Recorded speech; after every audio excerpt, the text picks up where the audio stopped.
Mosley here at the Australian Institute of Sport, bringing you a very special episode of BTN. Today we're going to find out more about the AIS and its role in training our sports superstars. We're also going to learn about sports science and meet some of the athletes that train here. But first, let's find out more about this place and how it transformed sport in Australia. Throughout history, we Aussies have proven that when it comes to sport, we've got it in the bag, or the hoop, or the net, or whatever. You get the point. But there was a time when, well, we weren't doing so well.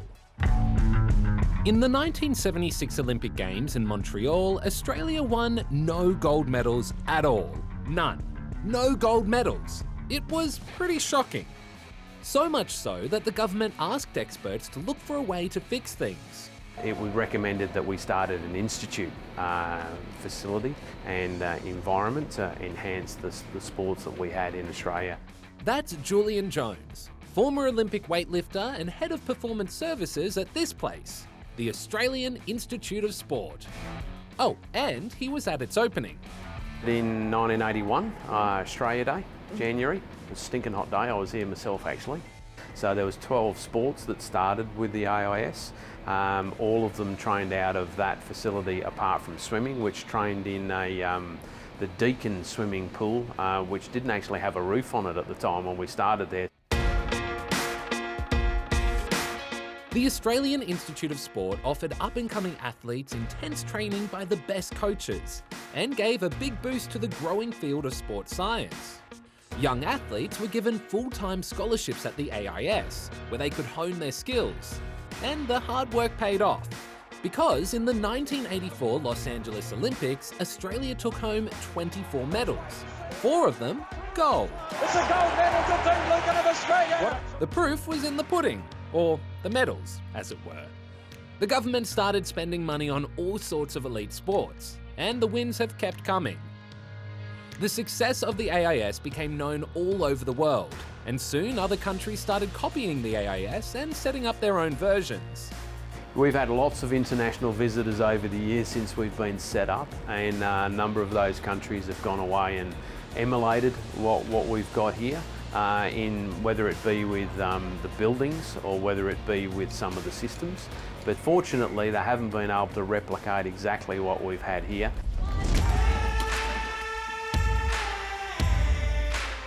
Of course, since then, the AIS has changed a lot.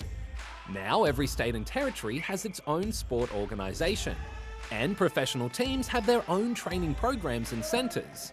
But some of those are based at the AIS, and it still plays a huge role in training athletes and in the science of sport.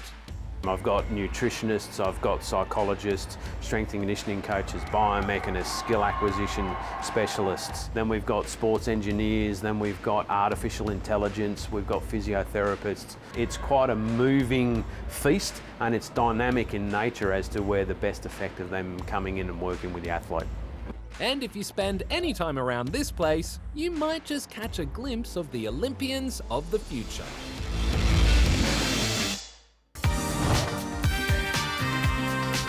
The AIS was founded when Australia failed to win any gold medals at the 1976 Olympic Games, which were held in which country? The USA, Canada, or Austria? The 76 Games were held in Montreal, which is in Canada. In what year was the Australian Institute of Sport opened? It was in 1981. In which Olympic sport has Australia won the most gold medals? Athletics, swimming, or cycling? Australia has won the most gold medals in swimming. It's also brought our biggest haul of silver and bronze medals. Can you name Australia's most successful Olympian in terms of medals won? It's swimmer Ian Thorpe. Over the years, he won 9 Olympic medals, including 5 gold, 3 silver and a bronze. You're watching BTN from Westport Primary School! As you probably know, getting to train here at the AIS is a huge deal, and you're about to meet some athletes who can tell you all about it. Hey BTN, I'm Michael Roger. I'm a 3-time Paralympian, hopefully a 4-time Paralympian soon in Tokyo. I grew up in country South Australia, a place called Langhorne Creek. I was born without the lower half of my right arm, but that has never stopped me doing anything. I've always ran as a kid and loved it. Loved playing footy. I think I just love running around the vineyards and the farm and having a go. In 1999, I represented South Australia at school cross country, and my first trip was to Darwin, Northern Territory. And for a young fella, that was pretty scary, but I had a go. And then the next year in 2000, when I saw the Sydney 2000 Olympic Games and the Paralympic Games, from then on, I wanted to represent Australia. For my last Paralympic Games in Rio 2016, I was a 1500 metre runner. Now, 5 years ahead in Tokyo, I'm running the marathon. So training for me is around 170 kilometres a week, which is a lot. So don't try and do that, kids. Yeah, being a marathon runner, I'm pretty lucky. I can eat what I want, really. In saying that, I believe in a sort of a well-balanced diet, which is high in nutrients and very healthy. Marathon training is a lot to do with the mental aspect. I think for me, the biggest thing that I can do is train hard and just make sure that I've done the work, because if I've done that, I know on the start line, I'm going to succeed. I've won one Paralympic medal, and that was in Rio 2016, the 1500, that was bronze. Then fast forward 2019, I won the Marathon World Championships in London, and that was one of the best feelings in the world. I feel very fortunate, very lucky to still be training here 11 years later with the best support in the world and basically the best facilities as well. Anyone out there that aspires to be an Olympian, be a Paralympian, just find what you love, and if you really love it, you're going to enjoy it and it won't be a chore. But never have too high expectations when you're a kid or when you're just coming up, and be patient, be very patient, it'll come eventually. Look out for me in Tokyo, guys, at the 2020+1 Paralympic Games. I'll be running the marathon, and hopefully I can do Australia and all you kids proud. Hi BTN, I'm Shanice Swain and I'm a COE athlete here at the AIS based in Canberra, and I play basketball.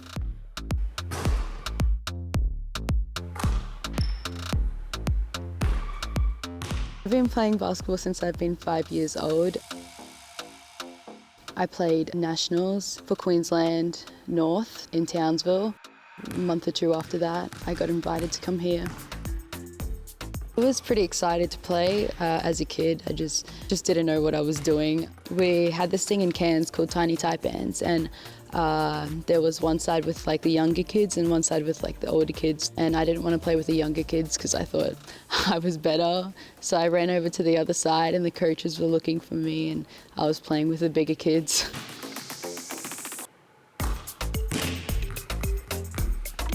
Living at the AIS is fun. It's also good. You've got all the girls here, pretty much like sisters to me. Got amazing coaches, amazing training facilities like the courts, the gym. I have trainings in the morning 2 to 3 times a week, from like 6:30 to like 8 o'clock sometimes, 7:30. Then I get ready, go to school. I'm year 12. So I go to school for a couple of hours, then I come back to the institute.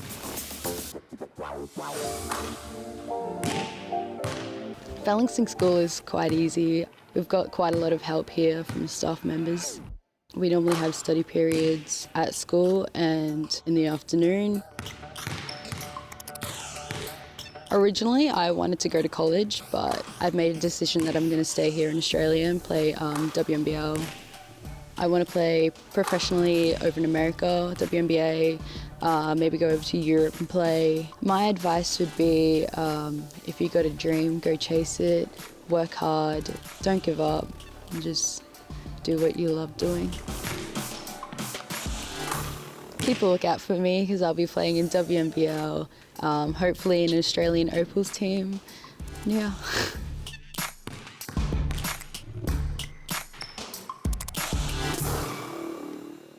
Being a professional athlete takes lots of training, and that means practice, practice, practice. But there's also a lot of science involved in getting the best out of our sports superstars. So let's go inside and find out more. Hey Alice. Hi Amelia, how are you going? Good, thanks for having me. Thank you so much for coming. Welcome to the Sports Science Sports Medicine building at the Australian Institute of Sport. This is Alice. She's a sports physiologist, which is an expert in the workings of the human body and the way it responds to training and exercise. It's just one of the many branches of sports science. So a few examples of the different sports science disciplines are things like biomechanics, and a great example of that is in the swimming pools. There's heaps of cameras around the pool and we can actually have a look at what an athlete looks like swimming underwater. In nutrition, we have dietitians that go and work with athletes and help optimize what they put in their body. And also in the gym, we've got the strength and conditioning coaches who are there to help build muscle in our athletes and make sure that they're most powerful and strongest they can be. See, while sporting success takes hard work, determination, and a good helping of raw talent, at the very top, everyone is hardworking, determined, and talented. And just a tiny improvement in the way you move, the way you train, and even the way you think could be the difference that gets you the gold. And that's where sports scientists come in, helping the best of the best be even better. Of course, I'm no pro athlete, but today Alice has agreed to put me through my paces and test my athletic ability. So we can run some tests on you and we can compare it to normative data from elite athletes across different sports, and then we can give you some tips to improve. Are you up for it? Yeah, okay. Yeah. All right, let's do it. Go get changed. All right, I'm going to do it. I'll be back. All right, Alice, got my gear on. I'm ready to go. Cool. So the first test we're going to run you through is a 20-metre sprint. Whenever you're ready, you're going to run as fast as you can all the way through the light gates, but I don't want you to stop before the last one. Okay, so just keep on going past that light, last light. I want you to run as fast as possible all the way past it so we catch your max speed. Alrighty, you ready? Mm-hmm. Get set. Go. Go, go, go, go, go, go, go, go, go. Through, all the way through. Come on, come on, come on.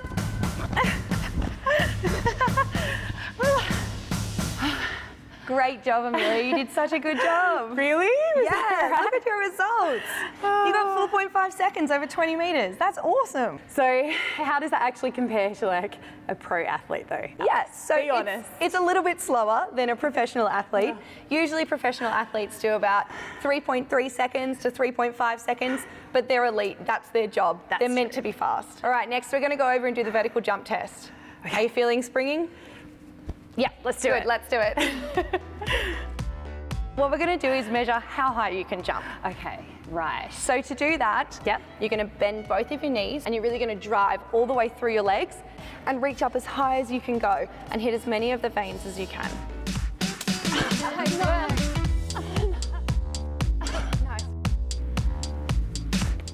Bummer. That's all right. So your jump height is 37 centimetres, which means you can jump 37 centimetres off the ground.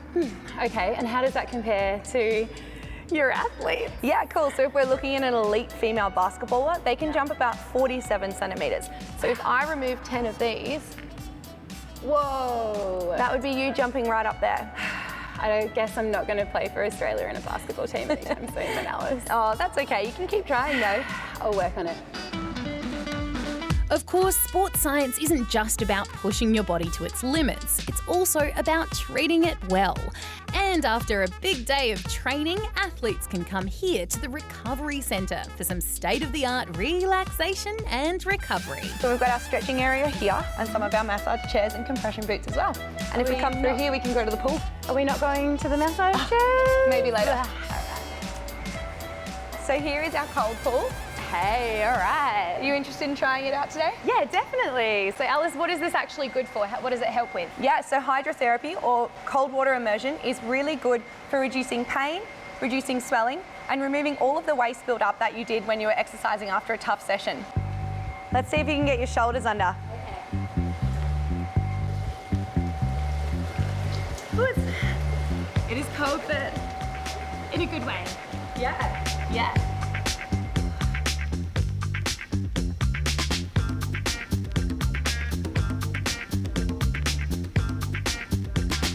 Your 10 minutes is up. Good job. feel good tomorrow? It's kind of like being at the beach on like a very cold day, but it felt really good. Like I could have stayed in there a while. We can jump back in if you want. Maybe not today, maybe another time. Sounds good. Thanks for having me here. No, thanks so much for coming to the AIS. I'm gonna go change. See you later. What is typically the slowest swimming stroke? Freestyle, backstroke, breaststroke, or butterfly? It's breaststroke. Unlike the other strokes, your hands and arms stay underwater, so you don't go quite as fast.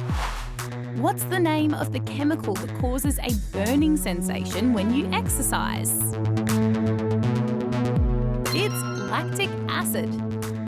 What is the distance of a marathon? 42.2 kilometres, 34.4 kilometres, or 23.3 kilometres? It's 42.2 Ks. What sort of exercise breaks down glucose for energy without using oxygen? Aerobic or anaerobic? It's anaerobic. Anaerobic exercises are usually short and intense, like sprinting or heavy weightlifting. Whew, sounds exhausting. We're from Dosha Primary School, and you're watching BTN.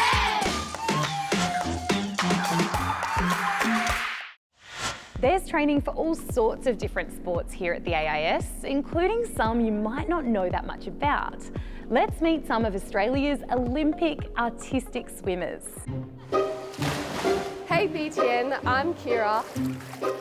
Hi, my name is Amy Thompson. Hi, my name's Emily Rogers. I'm a part of the Australian artistic swimming team. Heading to the Tokyo Olympic Games for artistic swimming.